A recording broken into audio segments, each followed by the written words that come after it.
So I was asked a couple of questions yesterday afterwards. Now, mind you, today's teaching, we're going to be talking about social justice. And I'm going to leave it kind of open for Q&A. So throughout, if you've got questions or something that's not quite clear, raise your hand. You can ask your question. If it's something I don't cover today, I'll answer it right there. If it is, I'll tell you, hey, just hold on a minute, and it's probably on the next slide. I was also asked yesterday a question about evangelism. So I'm teaching at an evangelism conference. I taught on evangelism yesterday. How much evangelism do I actually do? And am I one of those guys who just kind of teaches and doesn't do it like, most of our college professors today? No, I actually evangelize. And so I do open-air preaching on college campuses. It's my favorite place to go when I have the opportunity when we're not traveling. I enjoy going to conferences like this and doing open-air evangelism and tracting and talking. But to be honest, our evangelism is supposed to be in our everyday lives.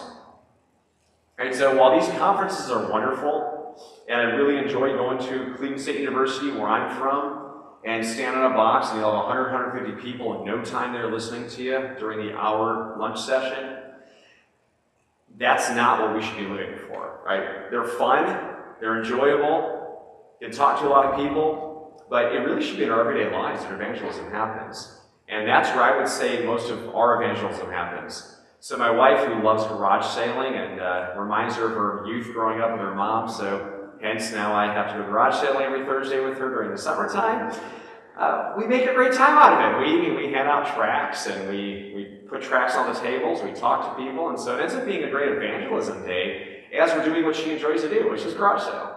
Right? So make it part of your everyday lives. When you go to the bank and you go to bank once a week or whatever it is, talk to your teller for a few minutes. Share the gospel. Ask some questions that lead to spiritual conversation. It's a great way to go. So yes, we do a lot of evangelism. So on that, how many of you know a little bit about the social justice movement? Yeah, by now most have heard about it. Who feels they can fluently speak about the social justice movement? Not any of us. Okay. Here's my goal. When you walk out of here today, you're going to intelligently be able to speak about the social justice movement. That you're going to be able to walk out, even for those, the screaming liberals, right, which is most of them, they point their finger and they yell at you. You just don't understand. Oh, no, we understand. So you're going to learn how to be able to speak on those things. Now, before we get into all this, does racism, as the secular world calls it, sinning against someone else because of the shade of their skin, does that still occur today? Yeah. Does it happen in the church today? Yeah. Does it mean that we should throw everything out and just focus on this one particular sin? No. And that's what we're going to discuss today. So we're going to start off with a quiz here. So an optimist would say that the glass is half full. Good. The pessimist would say the glass is half empty. The leftist would say milk is racist. Now we laugh about this, right? I mean, this is funny. But the problem is that there's a lot of truth to this. The way the social justice warriors work is that because I think every one of us in here is about the same shade of brown, which is not a whole lot, we are all racists. By default, we're racists. According to the social justice movement. According to the social justice warriors. I'm not saying that we are. I'm just saying that's what they call us. Right? So the moment they see us, before we even open our mouths and try to contradict what they say, they immediately think we're racist. And we're going to discuss how that plays out and how we can combat that throughout this talk. Here's some major points. I know I've used the term racism a few times already. I will use it for ease throughout this talk today. When you walk out today, do not use the term racism anymore. Eradicate it from your vocabulary. Now, can anyone guess why we need to eradicate it? Because it's not a biblical term. We're using secular terminology and importing it into the Bible. No different than these so-called theistic evolutionists who are taking millions and billions of years from outside of the Bible and doing their best to import it heretically into the Bible. Yes, I'm an unashamed 6,000-year-old earth creationist. The way the Bible teaches it, the way that God says it is. But it's from an outside source that has to be imported in the Bible, right? Same thing with the term racism. Why? Because how many races are there? One. If we all came from Adam and Eve, which we did, there's one blood, one race. No one's actually black or white. We're all brown, just a different shade of brown. Some of us Italians might be a little darker than others, but we're just brown. And so we also then have to say, not only is racism not a biblical term, and we need to eradicate it from our vocabularies, the term social justice is also not a biblical term. You know, nowhere in the Bible does it say social justice. Nowhere. This is a secular term. Social psychology term is not biblical. What is biblical? Justice. The word justice is in the Bible. No qualifiers, just justice. And you're going to see why that's really important later.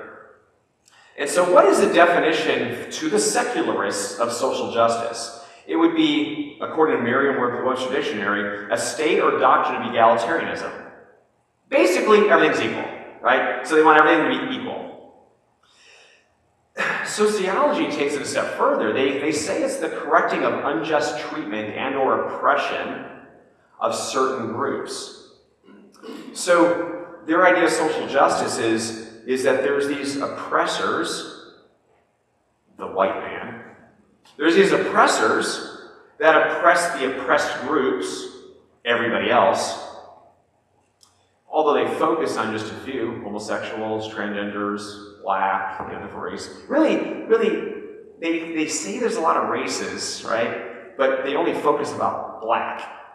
So it's interesting, right? So it's the idea of whatever oppression is there of the white man to everybody else, that needs to be corrected. So that's a sociology definition for that. And the reality is this movement has torn apart nations, right? It's Black Lives Matter, hello? Hundreds of billions of dollars in damage across the country for a bunch of nonsense. It's destroyed churches. How many churches, good biblical doctrinal churches over the years, have a great track record? Social justice gets in there and destroys it within a year. It's unbelievable what we've seen across the country. And of course, in families, we're seeing the same thing. People being split apart. Vodi Bakum, who is huge against the social justice movement, one of his daughters is in it. Crazy. I know, it doesn't get a lot of press. Okay, another quiz. What's the magic word to get what you want? In case you can't tell, I love memes, so I use them. What's the magic word to get what you want? Please. Right? How about I'm offended? Because really, this is what's going on, right? If somebody just says, I'm offended, they get what they want. And it's gotten even worse in recent years. This was written, 30 years ago, this comic. Today it's, you're phobic, you're racist, you're a hater. Right? That's what it's turned into, is they're amping up the vocabulary, amping up the language in order to get us, who is trying to speak truth, quiet. They do this on purpose to us. So we can't fall for those tricks. And so let's get into the background of social justice, because a lot of you are wondering, where did this come from, right? Within the Southern Baptist Convention, which I have always considered I know some people might not like to hear this, but it's always been the most consistent and biblically had the highest biblical fidelity among all the main denominations. I mean, if we're being honest. Yes, there's other smaller denominations that have been very good, but SBC has been very good over the years. They've done a good job of rooting out some of the nonsense that's come in. And so a lot of people, they've gone through the conservative resurgence, they've gone through the inerrancy issues, they've gone through the complementarianism versus egalitarianism debate. And then just about 5 years ago, all of a sudden MLK 40 comes along, and they came out for social justice, seemingly out of nowhere, right? As Beth Moore and Russell Moore and all these players in the SBC denomination came out for social justice. It threw everybody off kilter. It was obviously planned for a really long time behind the scenes. I knew about it. I've had talks on social justice going back to at least 2012 that I can trace on my computer. So we've known about this. I've been speaking about it. Nobody's ever wanted to hear about it because they didn't think it was an issue. In the meantime, it's been brewing among leadership. I would say SBC is an apostate denomination today, by the way. I would not call them the best denomination out there. I'm not even sure what the best denomination is anymore. But I know there's a Conservative Baptist Network, and there's some other, smaller ones that have done a good job. But having said all that, social justice just seemed to come on the scene to most people. And now churches and pastors have been scrambling to try to figure out what to do about this. Well, what happens is the question.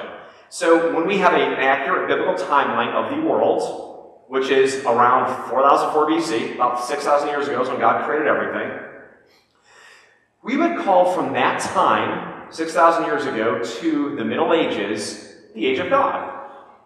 Because the reality is that everybody knew God exists. I mean, if we go, in not just a Romans 1 perspective, or a Psalm 19 perspective, but that everybody knew about the biblical God. They may have rejected him over the years, but they knew about him. I mean, we can see this even in the Old Testament, right? The Samaritan woman at the well, she knew about God. Like when Jesus was there at the one at the well, when she was there, she knew, right? She had some higher knowledge than what we would expect. We see this kind of throughout the Old Testament about the Gentiles. They had some type of knowledge about God, even though they rejected him. The Egyptians and Philistines, they knew about that Israelite God, right? This is the same idea that really carried forward all the way through about the Middle Ages. Despite what people believed, it's the age of God. Look at any history book, before they all got rewritten, of course. And it was always called the age of God up until the Middle Ages. And then what happened is you have what's called the early modern period in the Renaissance. So somewhere around the 1300s, 1500s. Now, how many of you have heard of the Renaissance man before? Some of us, right? So Renaissance man, for those of you who have not heard this term, is somebody who is an expert in multiple disciplines. So if you were a master painter, you would just be a master painter. But if you were a master painter and a master sculptor and a master inventor, like Leonardo da Vinci, he would be called a Renaissance man because he was a master in multiple disciplines. So what was interesting about this time period is that this age of God, where everybody, as part of age of God, recognized God as the giver of everything. God is behind everything. All of a sudden now, Renaissance man is saying, look what I can do. It's all about me. Right? So this idea of giving glory to God and everything now is shifting. Now granted, this shift has been going on for a long time, right? But it really became apparent in the Renaissance. This shift now is, it's all about me. It's about human agency. It's about what I can do. And, of course, it parlayed itself perfectly in the age of discovery because even though a lot of the guys were sent out to discover new lands by kings and queens who largely were, well, at least in name only religious, right? King and Queen of Spain, Christopher Columbus. So there's religion there somewhere. But in the end, when these guys went and traveled and they looked for new places, who was the glory for? It's for man. Look what I've discovered. Look at the conquering I can do. And that led into what we call the Enlightenment period. See, the Enlightenment period, a lot of times you read history books, it's just this time period where all these philosophers magically developed, right? And all of these guys were all about speaking out against God and finding a way to get God out of economy, education, everything we can think of, and explain all that stuff away in terms of naturalism and secular humanism.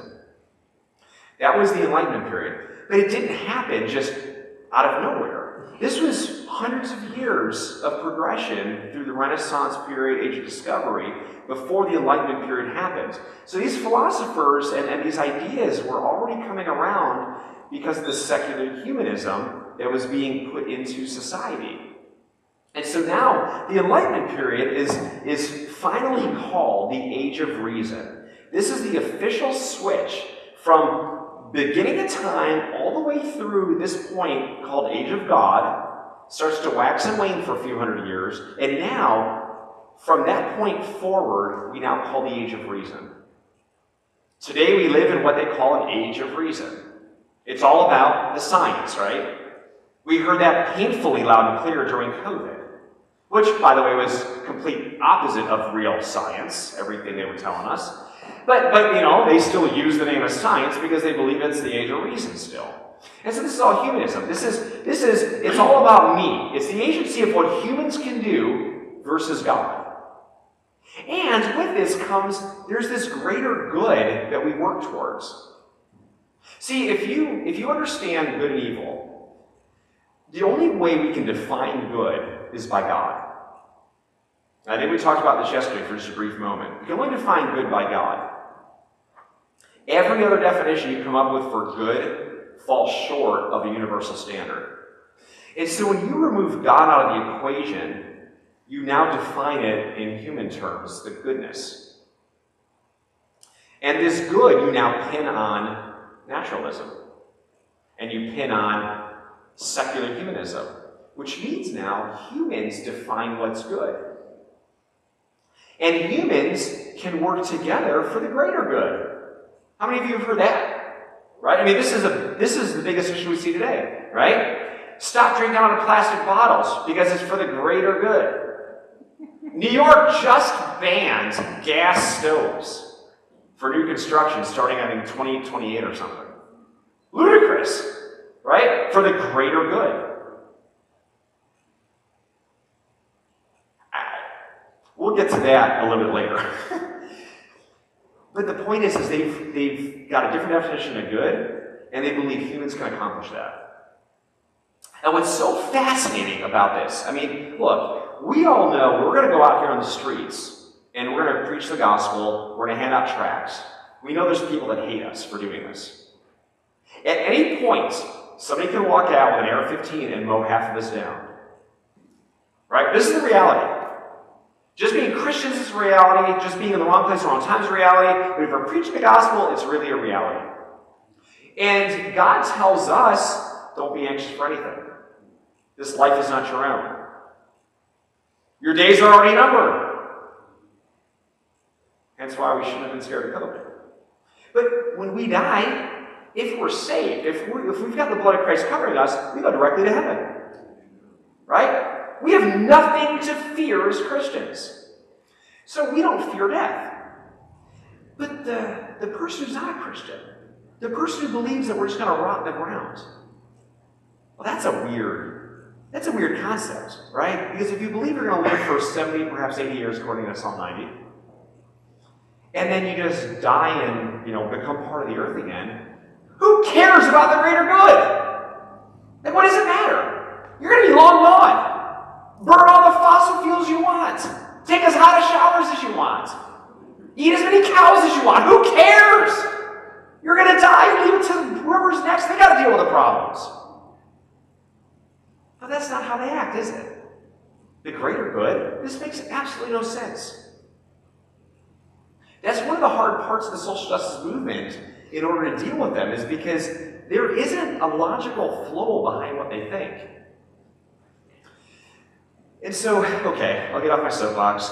Enlightenment period, philosophers, in France is the bulk of them, they're called the philosophes, or the fancy term. And these philosophes spend a lot of time writing a lot of books. They use terms like the proletariat and bourgeoisie, which was to connote the difference between the haves and the have-nots, right? So this is what they were pumping out there. And you have books about economy theory and others that were removing God out of all of this. Okay, so this leads to something really interesting. The French Revolution. How many of you have seen Les Miserables before? Yeah, I mean, some of you have, and it's really about a really pretty bad part of history, honestly. But I know the play's supposed to be pretty good. So they have these terms called bourgeoisie and proletariat. Terms that came out in the 1700s. Now, your history books are wrong about this. Old history books, if you find one, is right about this. In the last 30 years, it's wrong. I'm going to give you the right history. They say that the bourgeoisie are the powerful, rich people, and the proletariat were the have-nots, right? Haves and have-nots. It's the way even the play portrays it. It's not correct. In actuality, in France, you had 3 different levels in society. You had the top level was the nobility. Kings, queens, family, right? They were the ones that had power. The next level was clergy, who often worked hand in hand with the nobility. They took care of one another. Now, the clergy didn't have quite as much power as nobility. Typically, if they thought they got too much, usually there's a few heads that rolled over the years, right? Heads chopped off. But come on, you don't know your European history? How many heads got chopped off? This happened all the time. Let's say, so clergy were like the number 2. They had a lot of power as well. Then in the lower class of people is where the bourgeoisie and proletariat resided. The bourgeoisie were not the nobility, the way some new history books call it. The social justice warriors who try to change this. The bourgeoisie were actually the business owners. These guys owned business, they owned lots of land, and they had all the wealth of the country. Far more wealth than the nobility and clergy did. And then the people that worked for them were the proletariat. So what happened is that the French philosophers are trying to stir up strife because a lot of them believe that the only way you fix the issues of wealth, wealth distribution, redistribution, was to be able to rile up what they would consider the scum of society, the proletariat. And so what happened is the bourgeoisie were being told, hey guys, you have businesses, you have the land, you have all the money. Why do you have no power? Why is it the nobility and the clergy have all the power? Don't you deserve all this? And the bourgeoisie's like, you're right, why don't we have all the power? So they start to go to the proletariat, their workers, the people that they also thought were the scum of the earth. And they rile them up to do their bidding for them. And this now leads to the first reign of terror, right? So the first reign of terror was led by whom? Was it the bourgeoisie? Yeah, it was the proletariat. The bourgeoisie got them all riled up and then just kind of stepped back and let the proletariat do all the running. So they ransack the Bastille, right? Bastille Day, storming the Bastille Day. What was that? They went and stormed the military, stole all their weapons. We'll call that defunding the police. So they do that. They start chopping off heads of nobility and clergy and police officers. Complete anarchy, right? They take over, and eventually, everything settles down for this first reign of terror. And guess who gets power? The bourgeoisie. Now, notice which term I left off. Who didn't gain the power? Okay. The proletariat, who did all the bidding for them.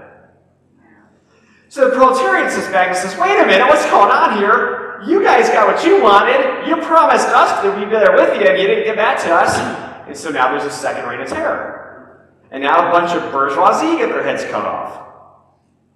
These guys ransack. And there's complete anarchy in the country until we have something called, well, before I get to that, we have the military rise up because of a young upstart there.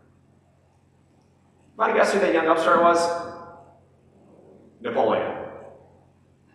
Napoleon now, in a military dictatorship, quashes all of it. Gone. And that's what happened to end the French Revolution. Now, why do I go through the French Revolution? Because there's something that happened about 3 years ago that as soon as I saw the first one of these happen, I'm like, oh, I know what this is. Oh. Black Lives Matter. This was the French Revolution all over again. This is the Democrats who rile up who they think are the scum of the earth, black people, rile up, do their bidding for them, as they've done for the last 80 years in this country. And where do the black people always end up? The exact same place. as their families get destroyed, as we put Planned Parenthoods in all their neighborhoods, most of their neighborhoods, as we put drugs on the streets to get them all on drugs, as we allow gangs to run rampant within major cities. You know, police in major cities around the country avoid the black zones. They don't go there. They let them do what they want to do. Treat them like garbage. Also, the Democrats can use them again a few years later for something else. This playbook has been used dozens of times in history. French Revolution is the most well-known one of them, although Black Lives Matter is pretty well-known too. It'll probably go down the history books if history is written correctly over the years. Okay, so all of this background now leads up to what we actually call Marxism. Marxism had been going on for a long time before this, but now we've got a guy named Karl Marx, and his father was not religious. People think he was a Christian. Some history books say he was a Christian. He was not. You can do the research on this. His father was not religious. In fact, his father was a humanist. He listened to the French philosophers a lot, and other philosophers, and his job was going around to school systems and removing anybody who was Christian in the schools in his area. He was very good at it, and raised his son, Karl, in this way. Very, very big fan of the Enlightenment. His mother, Henriette, now this is what's funny too, social justice warriors tend to be wealthy, right? They tend to have lots for themselves, and rather than, out of the goodness of their hearts, give away some of their wealth to people, they would rather you give yours away while they don't do anything, right? Hence, they tell you to stop using fossil fuels and crucify you for it while they fly around their private jets around the country doing so. To tell you this, right? Completely backwards. Well, the Marx family is no different. So how many of you own Philips razor, Philips electronic razors, or Philips toothbrushes, or light bulbs? Yeah, well, congratulations, you guys are Marxists. This is a company that was founded by Henriette's family, so his mom's side. They were big into Philips brand. They also were big tobacco farmers, so they were a very wealthy family. And this was the perfect storm for a guy like Karl Marx to say, well, it's not fair that we have all this wealth, so you guys shall give away your wealth for everybody else. That was his economic theory. And so he ended up writing something called the Communist Manifesto in the 1850s. And this was kind of the treatise on what we would call Marxism today, but what's interesting, he really only focused on the economic side of things. There were other guys, his contemporaries, writing on all the other subjects at that time to remove God out of everything completely. Whatever wasn't accomplished in the 1700s, they were accomplishing in the 1800s. At the same time as Karl Marx, we have another guy who's a contemporary of his. They were friends, although Darwin didn't like Marx as much as Marx liked Darwin. And it's hard to figure out why in the history books. I haven't come across a lot of great reasons for this, other than they had different philosophy as to how to overtake the world. Charles Darwin worked on the biology side of things, and he wasn't the first one. There were guys before him, but he was the first one that really codified these things in his book on the origin of species. And the way that Darwin taught is that there was 5 different monkey species. You could find this, by the way, up in Time Life books and magazines up until like the 1940s. And now you can't really find those things anymore. But evolution is what breeds racism, by the way. Secular racism. So the same people who say that we came from monkeys is the same philosophy that turns into racist theory. Because they believe that these 5 monkey species all evolved differently. Some evolved better than others. Can you imagine which monkey species evolved the best? Us whiteys. Caucasians. Caucasoids. Guess which ones evolved the least, according to Darwin? The Negroids, right? And then others were in between. But this is what the teaching was of Darwin and multiple people before him, and especially a bunch after him. Which is why you never see the media talk about the full title of his book. Which, if you read it in total, it's On the Origin of Species by Means of Natural Selection, or the Preservation of Favored Races in the Struggle for Life. That's the real title of this book. If you've never seen that before, the next time somebody talks about evolutionism, bring up the real title.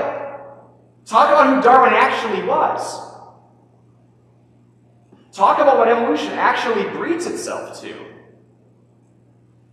See, if it's one blood, one race, there's no such thing as racism, because we only have one race. Is that one better than another? Okay, so enough about the history. Let's get into what happened here, because I think that's what we all want to know more about, right? So, in America, the philosophy that was in Europe transported here. Very similar today, right? Europe is about 20 to 30 years ahead of us in terms of liberalism. And European stuff, usually comes here to like California, Oregon, and Washington, and then it sweeps across the country. And it's usually places like you guys here in Iowa don't get it as quickly as some of us in other places, but I've heard some horror stories about what's happened around here lately too. But in America, we have things called the Intercollegiate Society, which I won't talk about in detail. The Christian Socialist Fellowship. If I had the time, this is usually a 3-hour seminar, I would talk about all these things. Christian Socialist Fellowship, I'll just mention quickly. This was pastors and secular philosophers who came together for the betterment of society to get Marxism into churches. That was their sole goal. If you look them up, Christian Socialist Fellowship, and you'll see some of their bullet points of what they came with their national conventions, you would puke seeing the stuff they were writing. And it's hard to believe that Christian pastors were part of this. Out of that Christian Socialist Fellowship was a guy named Walter Rauschenbusch, who was a Baptist pastor in 1917, wrote a book called A Theology for the Social Gospel. And he changed the atonement. So the atonement was not about Jesus dying on the cross for sins, right? That the Father's wrath was poured out on his Son, and he took that penalty for those who repent and believe, right? That's the atonement. That's the blood atonement. He says, oh, no, that's not why Jesus died. Jesus died for these 6 social sins. And so we'll bring that list up here a little bit later. ACLU is from Marxist roots. Workers' unions, Marxist roots. Frankfurt School teachings, which, by the way, Hitler didn't like. He kicked out of Germany. Guess where they landed? Here in America. Marxism and teachers' unions. This stuff goes back to at least the 1940s. I have books written in the 1970s of people who were liberal, but didn't like Marxism. And were trying to root it out from the NEA back in the 1970s. And said, we know it's been here since at least the 1940s. It's been there a long time in the teachers' unions. So what's really interesting about all this stuff is, in 1905, it's called the Upper Room Meeting in Lower Manhattan. Upper room of the building. And there's 100 people who met and formed what's called the Intercollegiate Socialist Society. Guys like Upton was there, who was a philanthropist, and I can't remember some of the names right off the top of my head. But there were a number of guys. Upton Sinclair, that's his name. Upton Sinclair is a big name. Clarence Darrow was there, and a few other guys who were influential guys. The lady who founded the Socialist Democratic Party, which came into existence in the teens and then kind of disappeared around 1921, really got folded in the Democratic Party. She was part of this meeting. There was a few wealthy, at the time, multimillionaires, which in today's dollars is a phenomenal amount. So you had all these people that were in this meeting, and this was their goal. It was to change America by inserting Marxist ideals into American society and overthrow the Christian worldview. Their target was Christianity. And that's what I want to make sure we understand about Marxism. See, when Christians say that, well, it's okay to be Marxist in our philosophy, some of this stuff is okay, chew up the bone, or chew up the meat, spit out the bones type of deal. No. The entire Marxist movement was anti-Christian. Its entirety was. And they showed it in their meetings. That influenced America tremendously. So did the socialists, the pastors and the Marxist philosophers that got together in the Christian Socialist Fellowship. And so their strategy was this. It was brilliant. They're going to infiltrate their ideas into where? The education system. Just like Hitler said, right? He who controls the youth controls the future. What did he decide to do? Let's control the future, right? What did these guys decide to do? Let's control the future. That went off for a moment there. So what they did is they got into a bunch of college campuses. They started clubs. And they formed as many chapters as possible on these college campuses. By 1917, so 12 years later, they were active on 61 campuses and 12 graduate schools. Now, did they pick any old college? Oh no, they're too smart for that. They picked teacher colleges. Columbia, Princeton, UPenn, Harvard. A lot of schools that started as Christian seminaries back in the day. There were Christian schools back in the day, are the ones they targeted. These were the best teacher institutions we had, and they infiltrated. It only took a few decades before they flipped those schools completely Marxist, as they are still today. One of the guys that was in that original meeting in 1905 and carried forward is a guy named John Dewey. He wrote, or was a co-writer and signer of the American Manifesto, which was kind of the next wave of the Communist Manifesto back in the day, or the Humanist Manifesto is also called. He was a Columbia professor from 1904 to 1930. He was a philosophy professor. However, if you were going through the teacher college, you had to take a course from him, and he had to sign your certificate in order for you to graduate. By the 1950s, as a result of this one man, 20% of American school superintendents came through him. 40% of U.S. teacher college heads came through him. It was unbelievable. You're talking 40-ish years later. And they flipped all these schools, who now are doing nothing but pumping out Marxist professors. And by the way, these educators that they were teaching didn't just stay in secular schools. Guess where else they went? Christian schools and seminaries. This is why we have Marxist seminaries that go back 100 years. May not have all come out right away, but you see those things come out as time goes on. They have to eradicate their conservative professors over time and start building up more Marxist professors into their buildings, and then they can come full force. But their plan was brilliant. And so the thing I want to be clear about with all this stuff, they've out-educated us, right? The church has stayed silent, has stuck their fingers in their ears and sung to themselves. They've ignored the whole situation for a long time. It's been out there. We've known about this. And they've done nothing about it. And so, but I want to be clear, the Marxist philosophy and social justice movement are anti-God, right? We've established it. This is an anti-Christian worldview. And therefore, it's right to call it satanic. This is a satanic movement. And I know there's some Christians that hate to hear that kind of stuff. Oh, you're being too harsh on them. No, I'm not. It's a satanic movement. It is against God. Through and through, it is against God.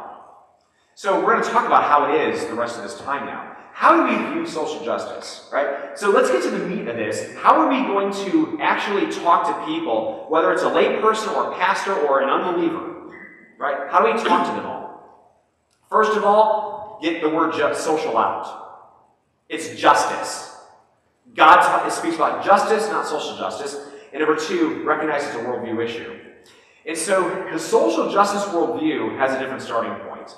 They start with these two beliefs. They start with man's philosophy, secular humanism from naturalism, right? It's what I believe is right according to me being made out of random chemical reactions in pond scum billions of years ago. That's secular humanism. And then on top of man's philosophy is personal experience. It's what I've experienced is truth. Right? So if a white person cut me off in a car, that's because they're racist. It's not because, oh, maybe they just didn't see me. Right? Understand what I'm saying? Everything has to have a reason for it to be racist, and those personal experiences are built upon their philosophy. Which is why we have such a hard time when we talk to people in the social justice movement, because we're using theology, we're using logic, we're using reasoning, and they say, well, you can't deny me what happened to me. because everything they've experienced is filtered through their philosophy. Same thing goes for like the Bethel Church movement, the New Apostolic Reformation, right? All that hyper-charismatic stuff. Is it's hard to talk to them about some of the heresies because this is my experience. And they place that above truth.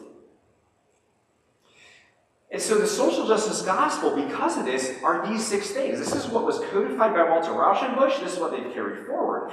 So Jesus didn't die on the cross for sin.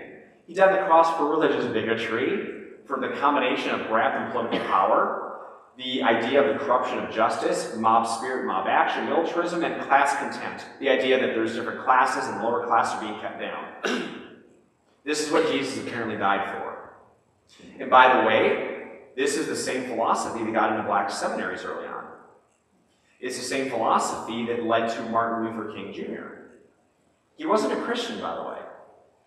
He said a lot of Christian things while he was committing his multiple affairs on his wife. And he didn't believe in atonement. He believed this stuff. One of his heroes was Walter Rauschenbusch. He read a lot of them. You can find this if you read about him.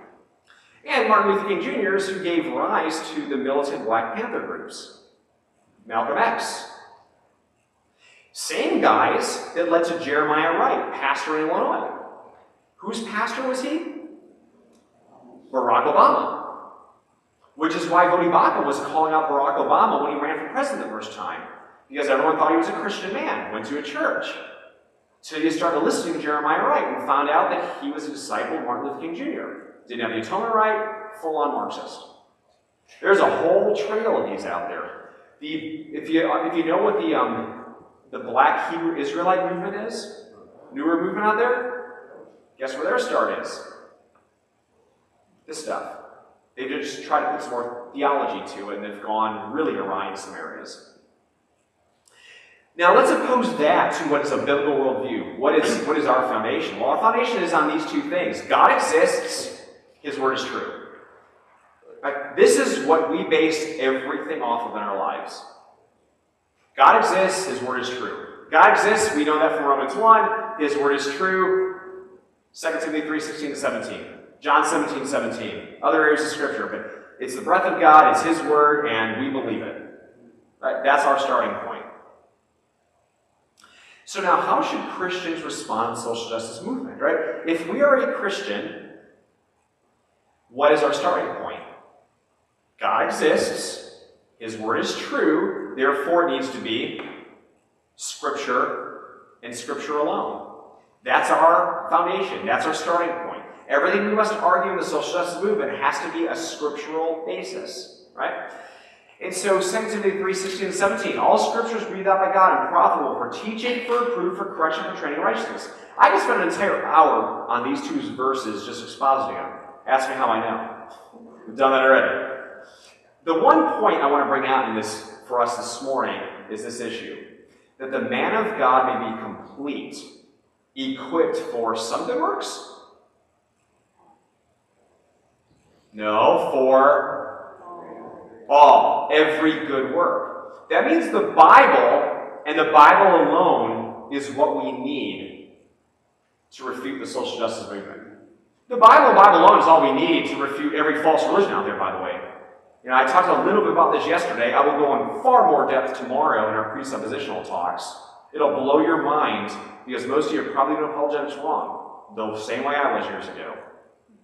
And you're going to see how to do an actual biblical approach to apologetics as our foundation. But this means that the Bible is sufficient for everything we do. So how do we apply it now to the social justice movement? Well, how do we define the term justice? Not social justice, the term justice. What's a good definition? Well, receive what you deserve, right? If we do something wrong, we deserve just punishment, right? That's justice. Good working definition for us. And we know that justice is accomplished in one of only 2 ways, right? So for all of us who have sinned and fall short of the glory of God, which is every one of us, right? There's one of 2 ways your justice can be paid for. You will either pay for it in hell for eternity, as God's eternal wrath will be poured out upon you. Or that wrath was already paid for by Jesus Christ. That the full wrath of God the Father was poured out on his own Son.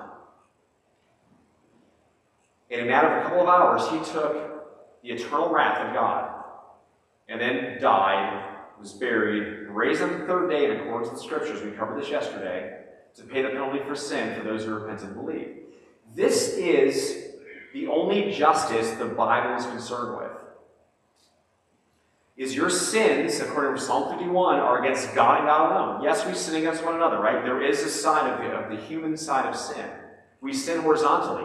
But our sins are mostly counted against us this way, against God. And so this is the only justice that we have to be concerned about when we are thinking biblically. Everything has to be based off of this gospel message if we are going to think biblically about social justice movements.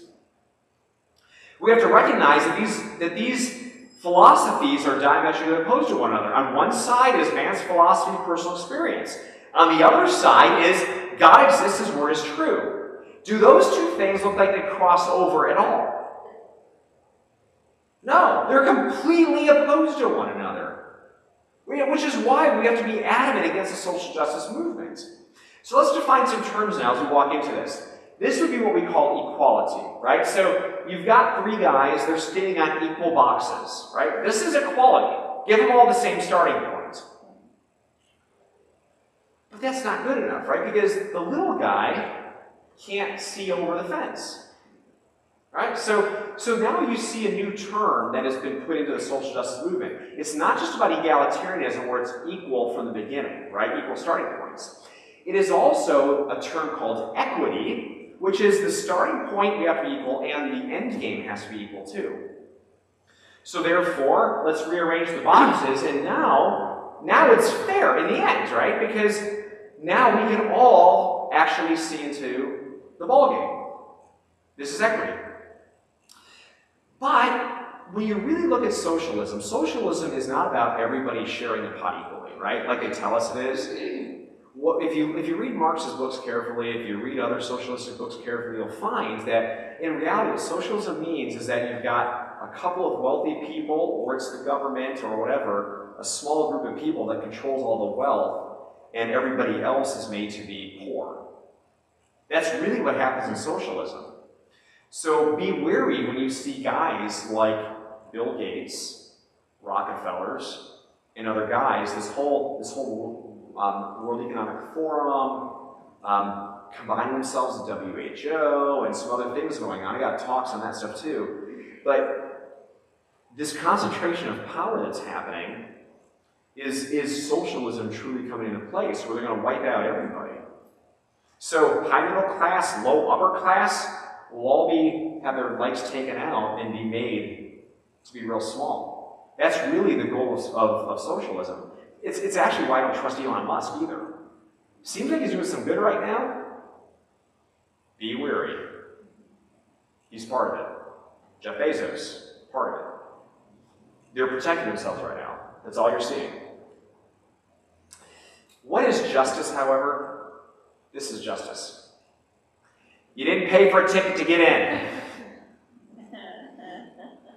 Right? This is what justice is. Receive what you deserve. You didn't pay for the ticket. You don't deserve to watch the ball game. Those are biblical terms. Now, okay, so there's social justice, this idea of blacks oppressing whites, right? They don't care about Asian. They don't care about Indian. They don't care about anything else. It's always white against black. But this critical race theory, make no mistake, was never about critical race theory.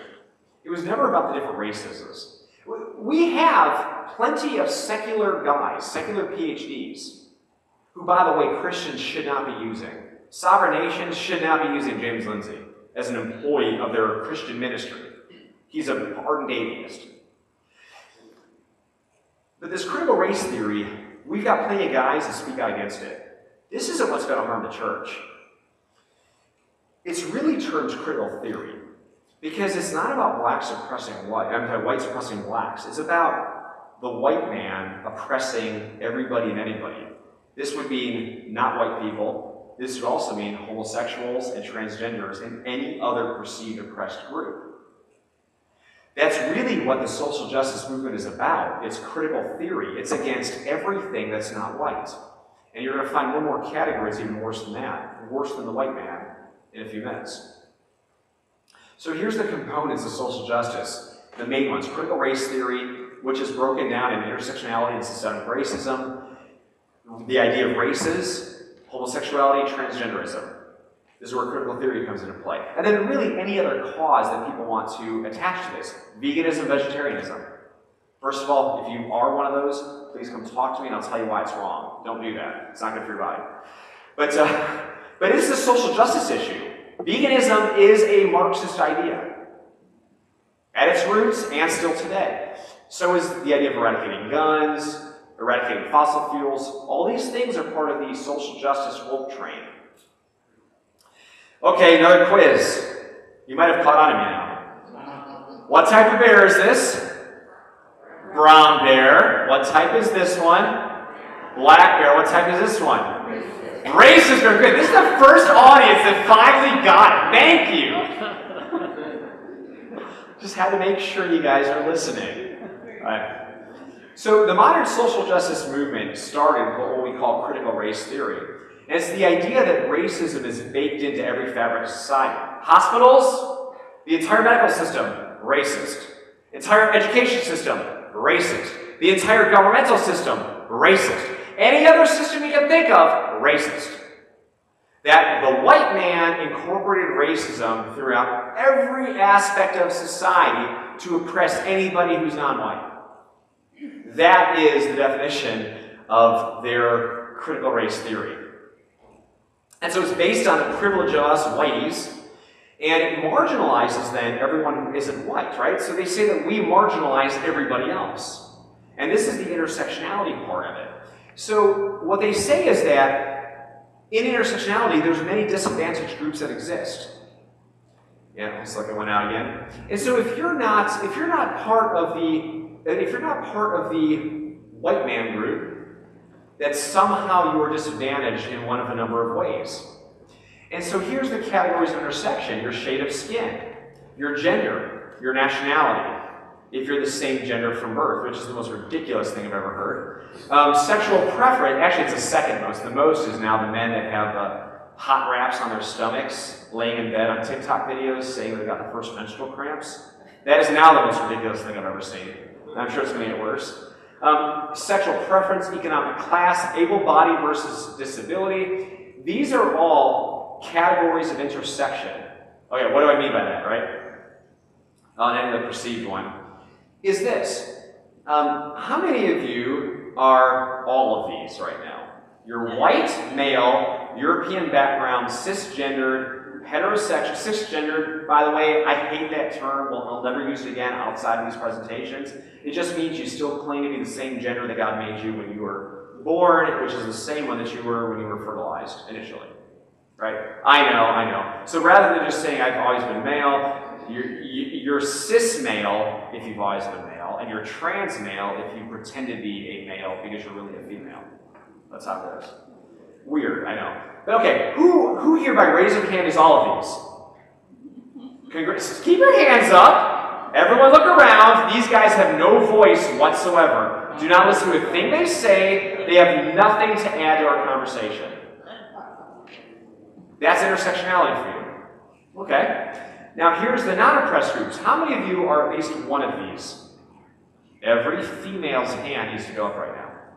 All right, every female, hands up, stay, keep them up, okay. You guys all have 1 point. Keep them up. Congratulations. You guys now have more say than the ones who don't have hands up right now. Okay, how many of you keep your hands up if you are two of these groups? And if you're not really sure, you can claim it anyway, because that's what Elizabeth warned.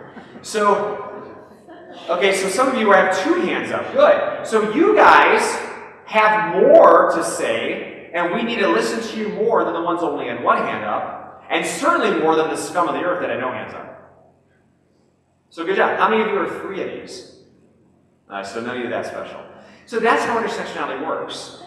The more oppressed groups you belong to, the more say that you're supposed to be able to have. The more your experiences matter, the more your words matter. And so, this is why Elizabeth Warren fought so hard to claim she was Native American. Remember how silly we're all like, hey, Pocahontas, that's funny, right? She takes a DNA test and she's like less than 1% Native American.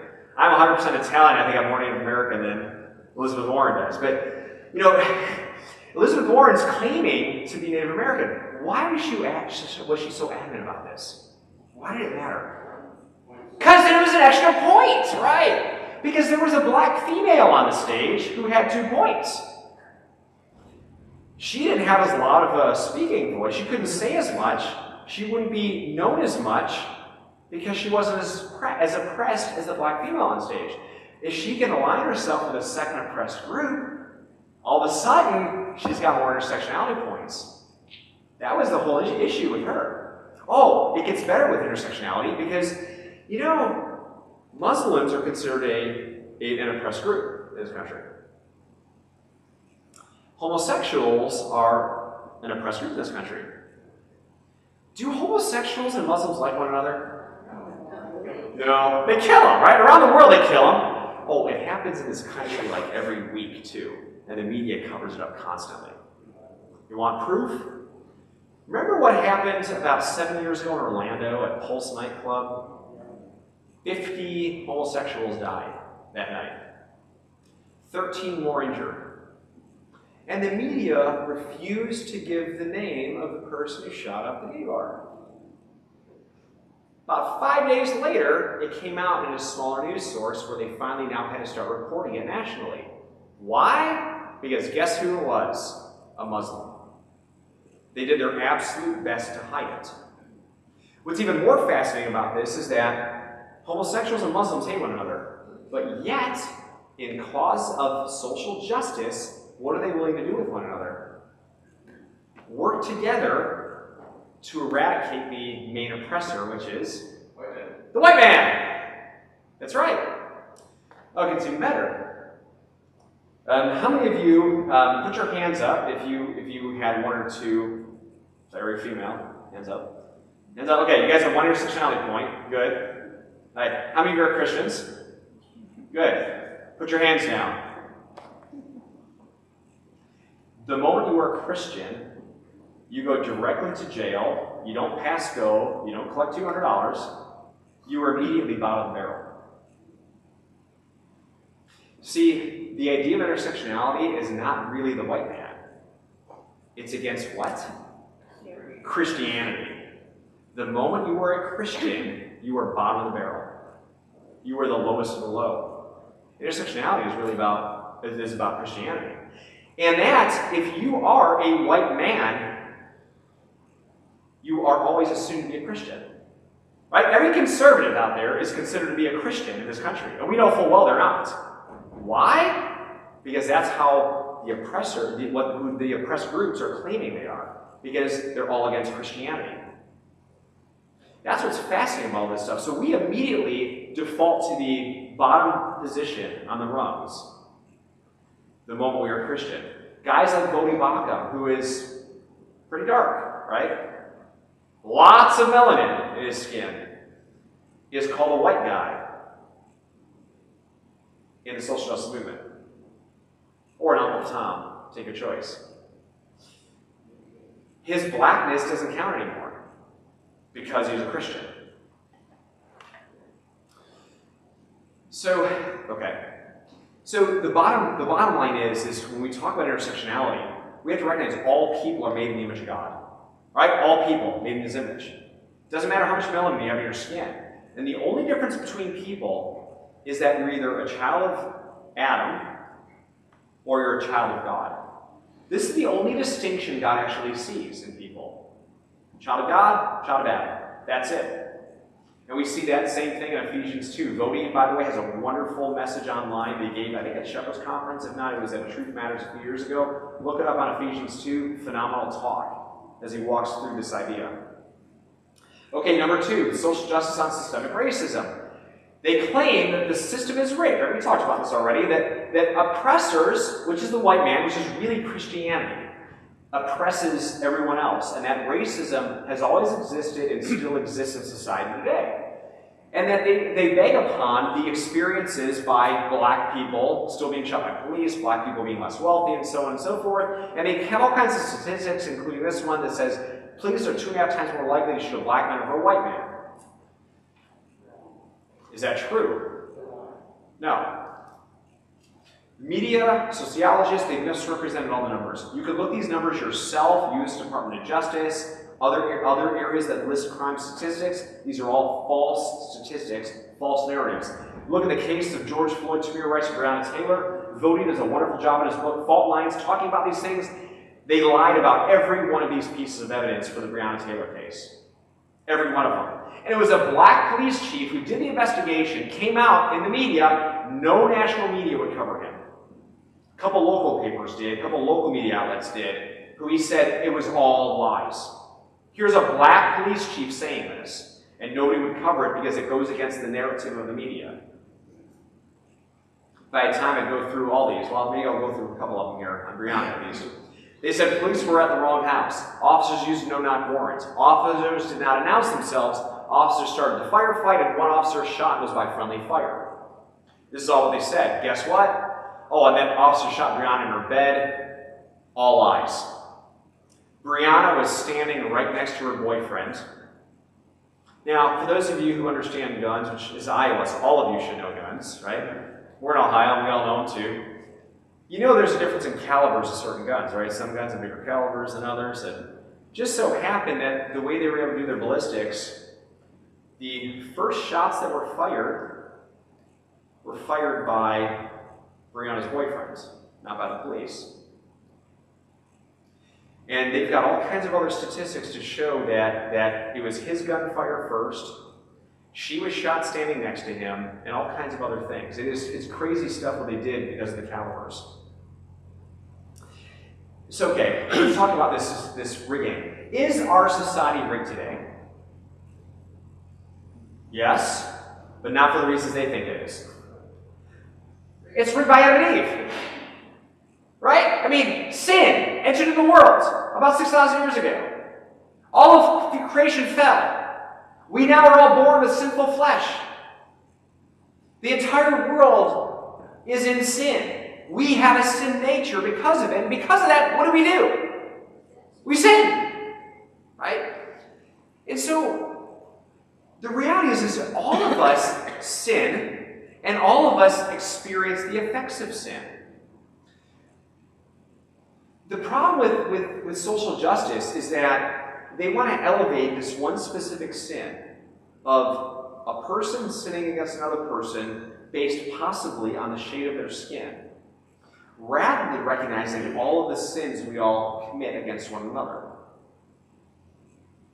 The understanding that and keep in mind this too, all of us, when we go out and share the gospel, we talked about this yesterday when I taught through this. If we ask the average person if you're going to hell or heaven when you die, they almost all say what? Heaven. And then you ask them why do they believe that? Because I'm a good person. The social justice movement is based on the same ideas. The social justice movement says, well, I'm a pretty good person, right? I don't do a lot of good things, or a lot of bad things. So therefore, when somebody commits any sin against me, especially if it looks like it's a racial one, that's a big problem, right? That's their viewpoint of things. Versus just understanding sin in general, where they've sinned against people continuously. They've been sinned against continuously. We all sin against one another continuously, and recognize the only solution to that is what? Repentance and faith. Right? Repent and believe the gospel. They get their whole system backwards. Okay, this idea of systematic racism, stats don't actually bear this out. There's no laws that actually exist today that are actually racist. If there were, trust me, they'd have been found out by social justice warriors and been eradicated already. And then we have to recognize this is a sin problem, not a race problem. It's sin is the issue. Right? So I'm not acknowledging the fact that, yes, some people sin against others based on the color of their skin. But you know what? That person who claims racism happened to them have sinned against other people by lying to them, by stealing, by lusting, right? You sin against yourself and the female or male that you're lusting after. And of course, you're sinning against God when you do this. Like, they've sinned against people continuously. Worry about your own sin against God before you worry about everything else. Right? That's what we're called to do. We're not going to stand in front of God on Judgment Day and say, you know, God, all these people sinned against me, and I just had a bad life, and you know that. No. Did you repent of your sin and put your trust in my Son whom I sent on this earth? You didn't? Oh, you go to hell immediately for eternity. Right? I mean, that's how it's going to work. Bible, we talked about this already, one blood, one race. Now, even though there's one race, there's lots of nations, right? The Bible is clear. There are nations, there's ethnicities. Nothing wrong with that. That's not racist, though. And then Ephesians 2 also bears this out. I said earlier, evolutionism is what leads to racism. The Bible does have the word race in somewhere. It's in one spot, well, actually a couple places, but one category of race, and that is, but you are a chosen race, a royal priesthood, a holy nation, a people for his own possession. Who is the one race that God acknowledges? Believers.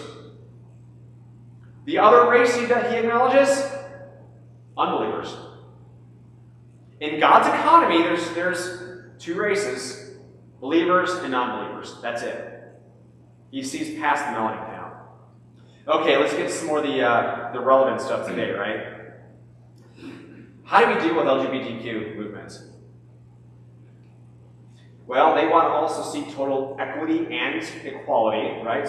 So equity, the ending game, equality, the beginning.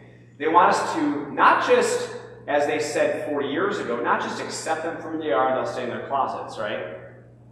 But eventually it became, well, we just want civil unions. Oh, don't worry, we don't want marriage. Oh, and then they want marriage. Oh, but don't worry, we don't want it in your church. And now they want it in the church, right?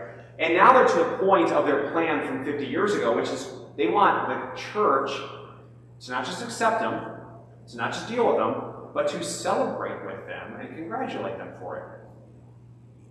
This was planned out a long time ago. They want their marriage rights in churches, among other things. They want the idea to be fluid in their genders, which is really weird.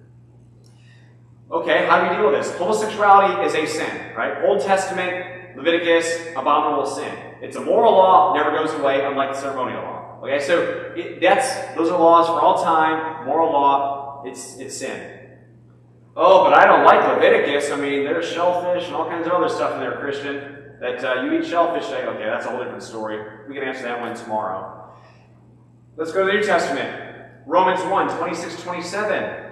Not only is homosexuality called a sin here, it is called contrary to nature. You don't see two male lions humping each other on National Geographic Channel. Now, let's be honest, right? We don't see alley cats doing that. In fact, if it was part of nature, that means it would be part of our genome. If people were actually born gay, then there would be a gay gene. There'd have to be. Oh, and since homosexuals don't reproduce, what would happen to the gay gene in one generation? It'd be gone. There would be no more gay people, right? It's not a gene. It's a choice. It's a sinful choice. But this contrary to nature issue is a big one, because it goes against everything we observe in the world. You want real science? Go do observational science. Go do tests. You can put two male lions in a laboratory and do thousands of experiments and they'll never produce a male offspring or a female offspring, right? You'll never have a baby lion from that. Same thing goes for human beings, right? So it's contrary to nature. It goes against everything that we think is normal. And you know what? Homosexuals know this. They know it's contrary to nature. When you go to a homosexual parade and they're yelling at you, thousands of them at a time, right? Sometimes, and then it's hundreds, and eventually when they peel away from you, you have one or two left behind to talk to you. It's amazing the conversations you have. Almost every homosexual I've ever talked to in those conversations admit they're in a sin that they feel like they can't get out of. They know it's not normal. They don't know what to do about it. I mean, it's incredible. Most of them actually were sexually abused at some point in their past, despite what the homosexual movement wants to tell you. They claim that's false. It's not. It's a very high majority of homosexual people today and transgenders have been molested at some point in their life. We can also point to the Bible that marriage is designed between one man and one woman, from Genesis. Well, and by the way, the dominion mandate, the mandate that says that we're to multiply so that we can go out and essentially take over creation, use it for our purposes, for God's glory, right? Dominion mandate. Take dominion over creation. Well, you can't do that if you're homosexual. Right? So it kind of blows that one out of the water, too. When Jesus talked about marriage in Matthew 19 and Mark 10, where did he quote from? Directly from Genesis 1 and 2, where marriage was established in the beginning when God called it very good in Genesis 1:31. Right? That's the way God's design was. That was for. Then we can also go to 1 Corinthians 6, verses 9 through 11. Do you not know that the unrighteous will not inherit the kingdom of God? Right? Now we get this long laundry list of sins. One of them is, nor men who practice homosexuality will inherit the kingdom of God. And then here's the key. It says, and such were some of you. So Paul, in writing this letter to the Corinthian church, said, look, some of you were homosexual and no longer do identify with that sin. Why? Because you were washed, you were sanctified, you were justified in the name of the Lord Jesus Christ and by the Spirit of our God. You're washed of the sin. There's no such thing as a gay Christian today. Right? Like Sam Elber and others want to promote. None of us walk around and say, hey, I'm a lying Christian. Hi, I'm a thieving Christian. Hi, I'm a lustful, adulterous Christian. We don't do this, right? We're not associated with our past sins. Yeah, we still sin, I get it, but we're a new creation. We identify with Christ. And because of the Holy Spirit lives with us, God gives us new behaviors. He gets us out of these things. He changes our mind towards sin. People say they're a gay Christian, they're one or the other. Probably gay. What about transgenderism? I had this picture before Leah Thomas. I had this picture before some of the other mainstays that we've seen in the last couple of years. People knew it was coming. And so we have to have, sorry for the images, I know, these are not the worst, believe it or not, that I could have found. This is happening in our backyards. I know it's happening here too. Guys pretending to be girls, putting on lipstick and wigs and dresses, and then a lot of them are convicted pedophiles. Get this logic. If you're a convicted pedophile in most states in this country, you cannot live within a certain feet of a school district, right? Or of a school. You can't live within a certain amount of distance from a library. Maybe every state in the country has this now. But yet, if you pretend to be a transgender person, you can go to libraries and public schools, still be a convicted pedophile, and bounce kids in your laps while they put money in your pants. This is ludicrous. This is some of the craziest stuff that I've ever seen. What's going on? Well, I think it's this. I think it's sexual grooming is what most of it is. We're seeing men right now in California, all they have to do is state on one form they're a female. One form. They fill it out. And immediately they are transferred into a female prison. And now we have this rash of women that are being raped and pregnant in prisons in different states in the country. It's not two women doing that. It's crazy, right? Okay, so how do we talk about transgenderism? Well, first of all, gender is inseparable from biological sex. Get old dictionaries. Go to your thrift stores, go to garage sales, find dictionaries from the 1980s, 70s, 60s, and older. Because all of them, biological sex, look it up, gender is the synonym. Gender, look it up, biological sex is the synonym. Same thing. It's never been differentiated until Kinsey and some psychologists decided to change that in psychology, and now in medical textbooks, they're changing definitions where gender is of the mind, biological sex is of the body. It's absolutely ludicrous. The reality is we are either XX or XY from conception, from fertilization. Right? The moment a sperm and egg come together, you're either XX or you're XY. And by the way, that one cell that develops, XX or XY, will now multiply into the bodies we have today, 60 trillion or so cells, 30 trillion of which do not carry XX or XY. I'm going to talk to Ron Carter about that. 30 trillion are either red blood cells, they do not carry XX or XY, or they're your sexual gametes, or male sperm, female eggs, and they only have Y or they have X. The other 30 trillion cells all carry all your genome, including XX and XY, which means you can cut off all the parts you want, you can reform all the parts you want, you can wear dresses, put on lipstick. In the end, a pig with lipstick is still a pig. The entire body screams male or female from fertilization. You can't change that. And we need to be bold enough to tell people this. Tell them the truth. Do it in loving and kindness, right? But tell the transgender the truth. Don't lie to them.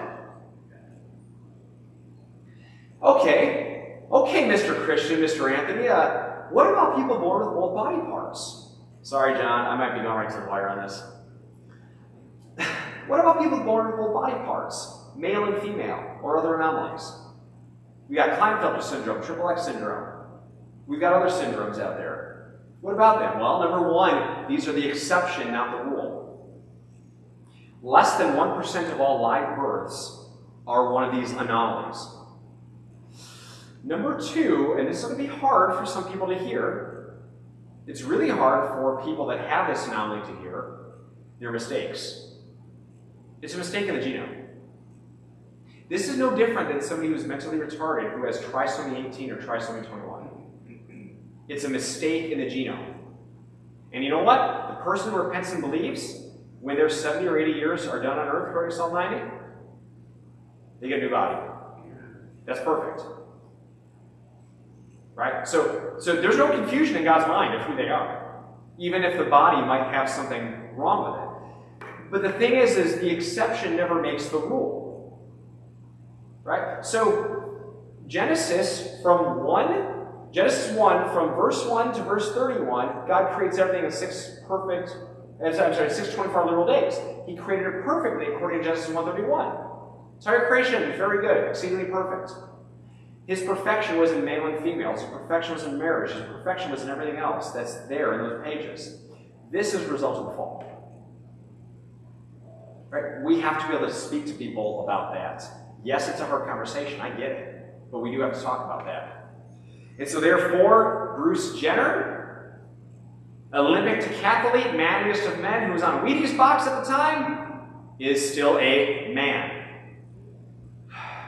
It pains me to say this. It pains me so much. This is Dr. Levine, a medical doctor on the right, who was the Health Secretary of Pennsylvania and is now the Assistant Health Secretary under, what they call our president today. And he's a medical doctor who claims that he can now be a woman. Of all people, he's taken the classes. He ought to know. So, sorry, they're still men. Now, I'm going to end here. I'm not going to go any further in our presentation.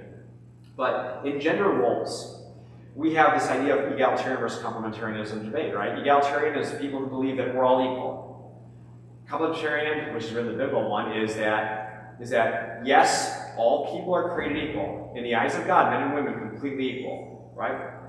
However, there are certain roles that are given to men, they're not given to women. There's certain roles given to women, not given to men. Don't yell at the messenger. That's what God says, right? And so there are some roles that are designed for men that men are better prepared for, better equipped for, and there are some for women that they're better equipped for, better prepared for. Doesn't mean that we're not equal in God's eyes. It just means we have different responsibilities. Well, God views us that our biological sex is one and the same with gender. they are also synonyms throughout the entire Bible. And when he gives roles that he assigns to males and females, is based off of biological sex / gender. There's no distinction between sex and gender based off these roles. And so, other social justice issues, again, veganism, global warming, climate change, eradicating guns, the idea of science, abortion, many others. You can tell this is a 3-hour seminar I typically give at churches that is condensed into about 1 hour. I'm going to address one other thing here. I'm going to skip through. Don't worry, you're not missing a whole lot here. If you want to know more, I've got videos on this.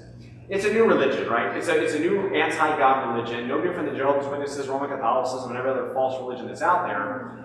And they have a new original sin, it's racism. New birth is wokeness, right? You get kind of saved if you become woke to the issues.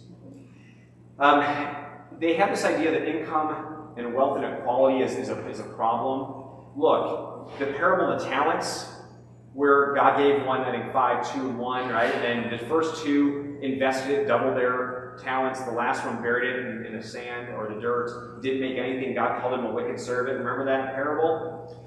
And we gain some clarity out of that because, look, there's some people some people, if you invest what God's given you, he praises that and gives you more. If you don't invest what he gives you, that's a bad thing. Did you ever wonder why God gave 1, 5, 1, 2, and 1, 1 to begin with?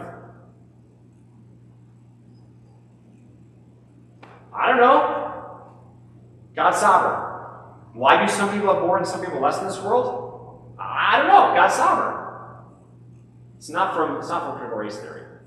So, on that, I'm going to flip through here and just talk about my books for just a brief moment, because I know John is probably really itching out there to get done. So, my book on the origin of kinds, it takes 3 disciplines, weaves them together. It is creation apologetics, presuppositional apologetics, and biblical biblical evangelism. It takes all 3 of these and weaves them together and basically teaches us how to think when we're out evangelizing. There's no book that I know of that takes all 3 of those disciplines and puts them together in the same book and shows you how they actually work together. And these 2 books are phenomenal. I'll briefly mention them. On the left, What Do We Believe, is a systematic theology, 200 pages. Very easy to read. I don't like reading books that are this big. I said yesterday I can't read books over about 220 pages, so I just don't buy them. I won't read Grudem. I won't read big books. His is a phenomenal systematic theology, my ministry partner. And then What Do They Believe talks about the false religions of the world. What do they actually believe, and how do we refute them? Phenomenal books. When he's here, it's $15 a book. When he's not here, it's $10 a book. So make sure you take advantage of that out there. On that, I thank you so much.